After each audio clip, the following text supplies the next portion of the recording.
முதல் வாசகம். ஞாயிறு தோன்றுகின்றது, மறைகின்றது, பிறகு தன் இடத்திற்கு விரைந்து சென்று மீண்டும் தோன்றுகின்றது.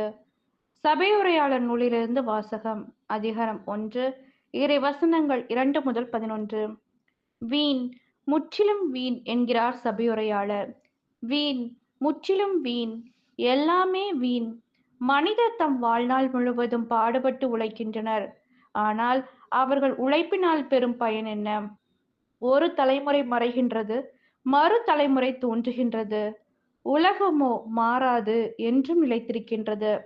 ஞாயிறு தோன்றுகின்றது, ஞாயிறும் மறைகின்றது, பிறகு தன் இடத்திற்கு விரைந்து சென்று மீண்டும் தோன்றுகின்றது.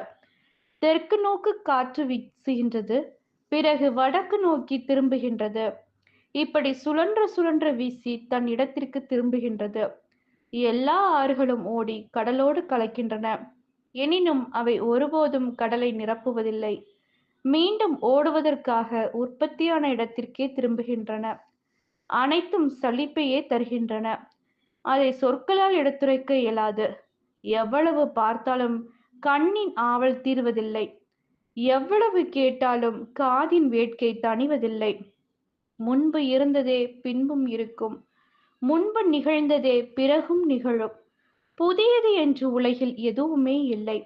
ஏதேனும் ஒன்றை பற்றி இதோ இது புதியது என்று சொல்லக்கூடுமா? இல்லை. அது ஏற்கனவே நமது காலத்திற்கு முன்பே பல்லாயிரம் ஆண்டுகளாய் இருப்பதாயிற்றே. முற்காலத்தவரை பற்றிய நினைவு இப்போது யாருக்கும் இல்லை. அவ்வாறே வரும் காலத்தவருக்கும் தமக்கு முந்திய காலத்தவரை பற்றிய நினைவு இருக்கப் போவதில்லை. இது ஆண்டவரின் அருள்வாக்கு. இறைவா உமக்கு நன்றி. நற்செய்தி வாசகம். யோவானின் தலையை நான் வெட்டச் செய்தேனே, இவர் யாரோ? லூக்கா எழுதிய தூய நற்செய்தியிலிருந்து வாசகம். அதிகாரம் 9, இறை வசனங்கள் 7 முதல் 9. அக்காலத்தில் நிகழ்ந்தவற்றை எல்லாம் குறுநில மன்னன் ஏரோது கேள்வியுற்று மனம் குழம்பினான். ஏனெனில் சிலர் இறந்த யோவான் உயிருடன் எழுப்பப்பட்டார் என்றனர். வேறு சிலர் எலியா தோன்றியிருக்கிறார் என்றனர். மற்றும் சிலர் முற்காலத்து இறைவாக்கினருள் ஒருவர் உயிர்த்தெழுந்துள்ளார் என்றனர். ஏரோது, யோவானின் தலையை நான் வெட்டச் செய்தேனே, இவர் யாரோ?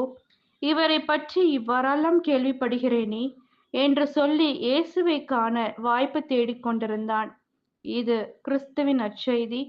கிறிஸ்துவே உமக்கு புகழ்.